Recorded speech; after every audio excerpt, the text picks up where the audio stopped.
He's a freak. He doesn't have Trump's charisma. He doesn't. Trump is at least telegenic. He's zesty. He has a passion for the things he cares about, like Broadway musicals. Stand losers. It turns out there's already a political reporting on the matter. Trump tells Inner Circle that Musk will leave soon. He's so fast with it.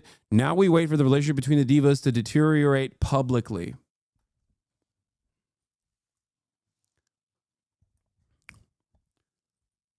The copium in the sea of this celebration for the Democratic Party came from Elon Musk, who said, I expected to lose, but there is value to losing a piece for a positional gain. There was no value. Elon Musk is coping. And it seems even his fan base is not eating this up. So that's the situation in Wisconsin. Became a lightning rod amid his ongoing attempts to dismantle parts of the federal government. Also Tuesday, down in Florida, they held 2 special elections for House seats to succeed former Congressman Matt Gaetz and National Security Advisor Mike Waltz.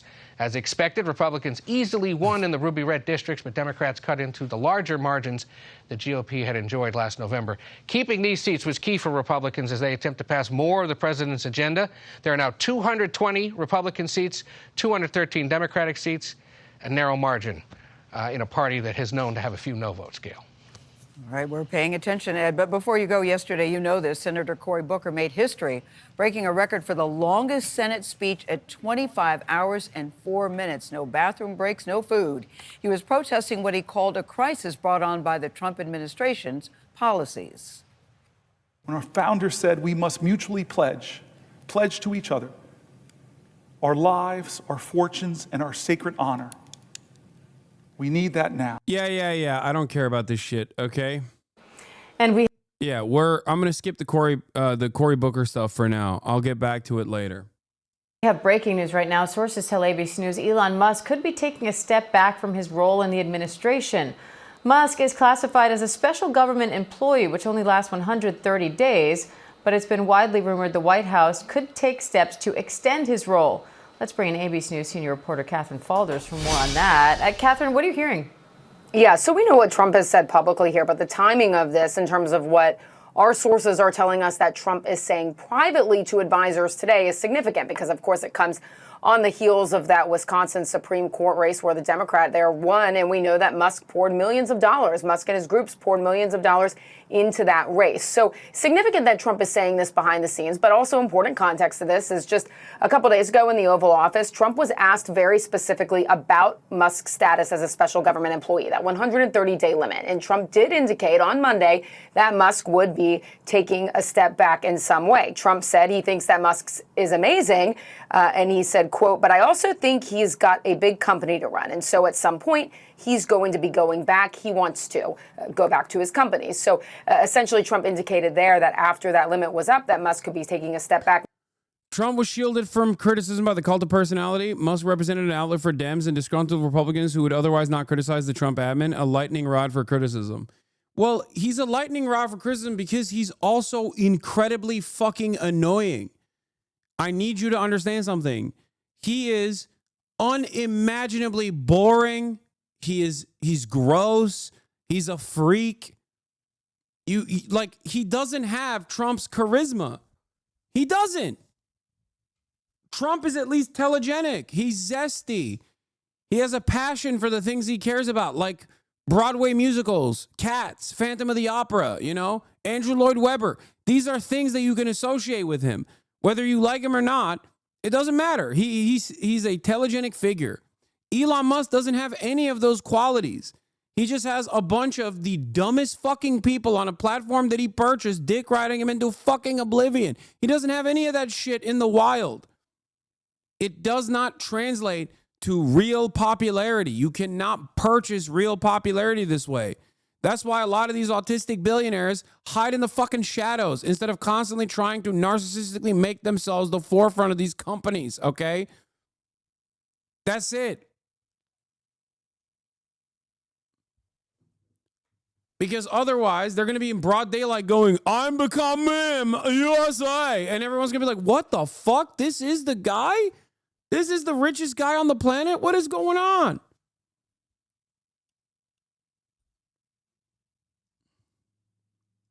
Now, look, some of Musk's defenders, according to sources that we're talking to in the White House, say that it's overblown, that Musk is being pushed out. And look, we're not saying that he's being pushed out. He could be taking a step back. You and I both know. Yeah. Also, Elon Musk is here contesting the White House narrative. Initially, that came out that was like, no, he's taking a back seat. Like, it's normal. He was going to. With Caroline Leavitt saying, this scoop is garbage. Elon Musk and President Trump have both publicly stated that Elon will depart from public service as a special government employee when his incredible work at Doge is complete. Yeah. Exactly. Elon Musk has lost his lifeline, okay? Everyone is saying that he's departing. Everyone is saying that he's departing, and he's like, oh, it's fake news. I'm departing because I'm leaving. You can't fire me. I quit. That's what this is. But it's not enough. It's not enough. We need more, okay? We need more. Because Elon Musk and Donald Trump, in some ways, are cut from the same cloth. They are both narcissistic, thin-skinned man-children who are very stubborn and have a lot of pride.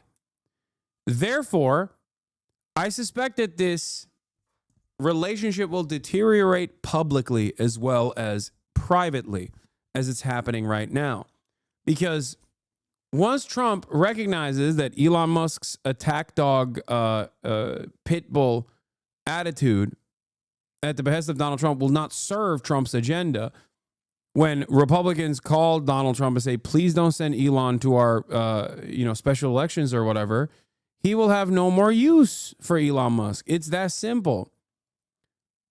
Especially when Elon's unpopularity moves beyond being a vector for all the hatred, like a shield, because everyone is too focused on Elon Musk to shit on Donald Trump, into a genuine burden for Trump's administration and his agenda, as he has become now the singular nuisance. Trump is going to have to cut him out. They will either demand that he keep paying his way quietly and in private without making much of a hassle or without saying anything publicly, which I don't think Elon Musk will comply with. After all, this man is so narcissistic that he has to do his own announcements. He has to do his own product announcements. He thinks he's got Steve Jobs' charisma. He does not.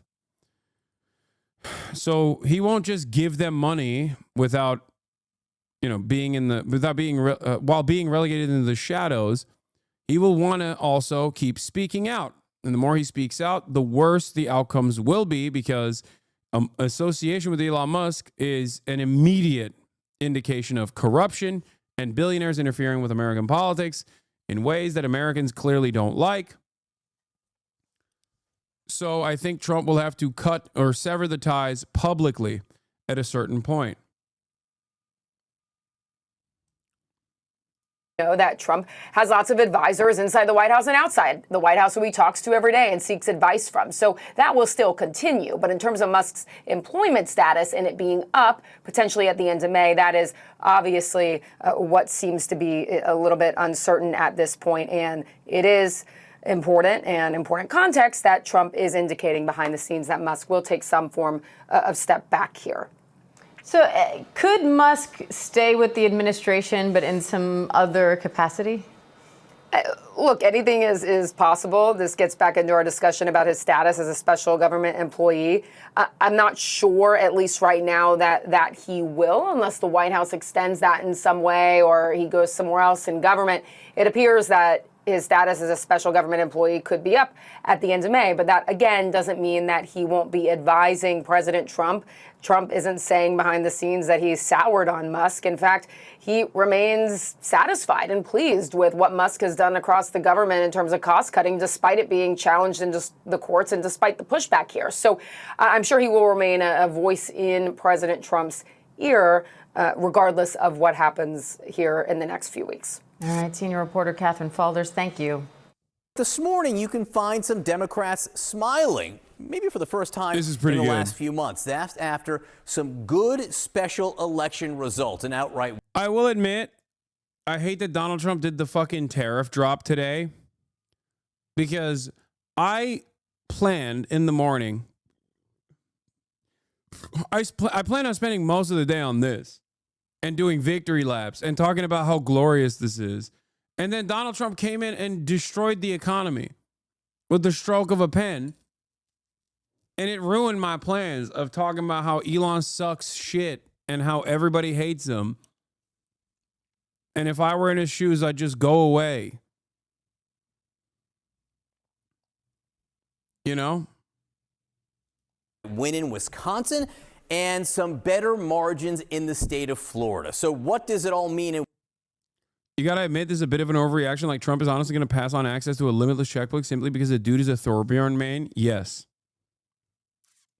What really happened? CNN chief data analyst Harry Enton is here. Let's start with a little bit of Wisconsin, right? An amuse-bouche on Wisconsin. This was a race. Elon Musk spent big in this race to sway the Supreme Court race there. And he also went to Wisconsin, which may honestly have backfired. Yeah, I think it may have backfired. Look, I think if there's one thing we should be taking away from the results in Wisconsin and the polling that we have from Wisconsin and national, if you are a Republican candidate running in a swing state, you don't want Elon Musk anywhere near you. Yes, maybe you like the money, but you do not want his presence in your state. Why is that? Elon Musk, simply put, is an unpopular guy. He is political poison. Look in Wisconsin, his net favorable rating, minus 12 points, 12 points underwater. That is an even worse number when you look nationally. Look at that. It's minus 17 points. So if there's one big lesson to take away from Wisconsin is Elon Musk does not help Republicans when he shows up. If anything, the data suggests that he hurts them. Republicans, stay clear. Like, look at this. Look at this stance. You're getting clowned on by a dude whose legs are buckling at the mere thought of destroying you with words. And he's right.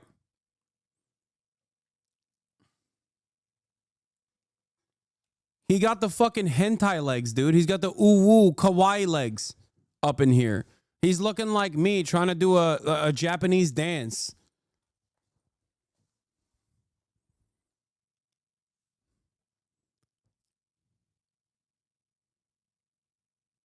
He's got the vibe in, bro. Chill. No, he, dude. Elon Musk catching a fade from a dude whose knees are buckling in the process is amazing. Of Elon Musk, if you want to win in a swing state, at least in terms of his physical appearance in your state. All right, what did we see in terms of swings in Florida? What do we see in the terms of swings in Florida? You know, we were talking about Florida 6, and you can see it here. The election margins in the U.S. House District, you know, Donald Trump won the 6 by 30 points. Last night, what did we see? We saw the Republican Randy Fine win by 14. That's a swing of 16 points. But that's not anywhere near the swing we saw in Florida 1. Look at that. Donald Trump won it by 37 points. The Republican won last night, but only by 15. That's a 22-point swing. We're talking about an average 19-point swing from the baseline back in 2024 in just a matter of 4 or 5 months. These are massive shifts. These are massive shifts to the left. Democrats really have to like this, even if the Republicans added to their majority in terms of what this potentially means down the road. You take this type of swing, you put it on some swing districts, that's very good news for Democrats. Now, all of us who have this certain political sickness over the last 24 hours, we're talking about Kansas, Harry. Why are we focused on Kansas? Kansas is on my mind, and it's not just because I want to go home Toto. Look at this. Kansas 4th District election margins. If you go back in time to 2017, what did we see? You know, you remember back in 2016, Donald Trump won the 4th District by 27 points. And then all of a sudden, this ruby red district, Ron Estes won in April of 2017, but just by 6. Ergo, a 21-point swing. Very similar to that average 19-point swing we saw in those deep red districts last night in Florida. And then you say, okay, this tells us something about the political environment going into 2018, where Republicans, of course, lost. And, of course, generally speaking, we look back, special elections and midterm results. If a party outperforms in a special election since 2005, 5 out of 5 times they won and win the U.S. House. Perhaps last night in Florida is a sign of things to come. And again, it's an explanation of why Elise Stefanik is not going to be the ambassador to the United Nations. All right, Harry, and thank you very much. Okay, Thank you, guys. Joining us right now to talk more about this is Democratic Congressman from Wisconsin, Mark Pocan. Congressman, thank you for coming in. This was a big win last night, a win by 10 points for this state Supreme Court seat. What do you... The worst thing about this is that the Dems will just say, yeah, we don't need to do shit and just win. I mean, I feel like they didn't need any proof to do that anyway, because when their approval ratings are plummeting, they're still saying, we don't have to do anything. So I'm going to be very honest with you. I don't think they need any sort of evidence that their incompetence is actually helping them fail upwards. They just would have done what they were going to do, which is nothing regardless. Take as the biggest lesson or takeaway from last night? And for the record, their approval ratings show that they are still very much out of favor. People do not fuck with them. Trust. Oh, thanks for having me. I mean, clearly, this not only was a 10-point win in a purple state, but the turnout was so high. It was people coming out to say what Elon Musk and Donald Trump are doing is not supported. People don't want their health care and long-term care cut. They don't want education cut. They don't want food assistance cut, all so that Elon Musk and Donald Trump can get a tax cut. This was a very... Yeah, there's another not so great morning for Elon Musk. Tesla Q1 deliveries worse than expected. For tariffs, one widely anticipated number are Tesla deliveries, and for that, we'll turn to Phil LeBeau. Hey, Phil. May even get tired. Hey, Carl, we knew these would not be good-looking numbers, and they are... Bro, this is literally what I was looking for in terms of memes. This is what I was demanding. Of winning, and you'll say, please, please, it's too much winning. We can't take it anymore. Mr. President, it's too much. And I'll say, no, it isn't. We have to keep winning. We have to win more. We're going to win more. Amazing. Someone needs to superimpose that with like crying HVAC business owners with like a red filter over them too, and they're just like, whoa! Why? With the repeat of him saying, we're gonna keep winning, we're gonna keep winning. Yeah. Elon Musk irritates some in the cabinet and some in the administration. Trump still likes him. He also recently told Trump team he wants to spend $100 million through Trump groups. Musk is a useful heat shield for Trump, as evidenced by him hurling himself into the Wisconsin race to the bewilderment of some around the president. Yeah, I think he could have also just dumped some money in the Florida races and called it a fucking day. That's also what's so stupid about this, because he could have considered this a major victory, but instead he went to Wisconsin, a race that was not going to be won by the Republican-backed candidate anyway. Are worse than expected. 336 and 68 vehicles. 336,068 vehicles delivered in the first quarter for Tesla. For a point of reference, the street was expecting, the street account was expecting, based on analyst expectations, a 371. Most were saying 350 to 360. Now they're coming in at 336,068. Production of 362,615. So for some point of reference here, you're going back to Q2, maybe Q1 of 2022 in terms of the last time that they had production this or deliveries this low for one quarter. So again, Tesla deliveries worse than expected at just over 336,000 deliveries in the first quarter. Guys, I'll send it back to you. That's horrible. Can I just ask Phil, how about the Cybertruck? How's that doing? You got a little inventory there in the Cybertruck?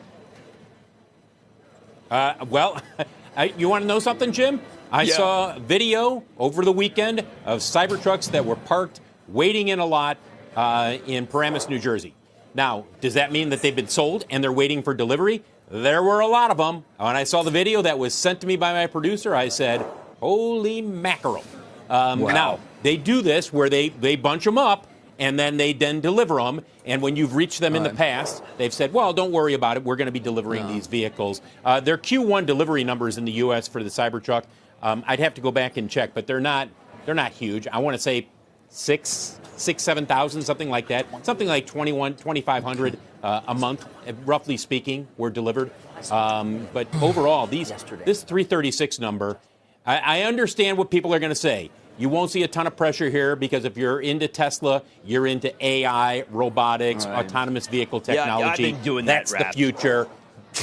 Yeah. But in the meantime, you've still got to go on the monthly numbers, and the delivery numbers for the first quarter below what the street was expecting. Rand Paul says tariffs raise prices on Fox News. Yeah, I mean, he's a libertarian. Of course he fucking despises tariffs. Are you kidding me?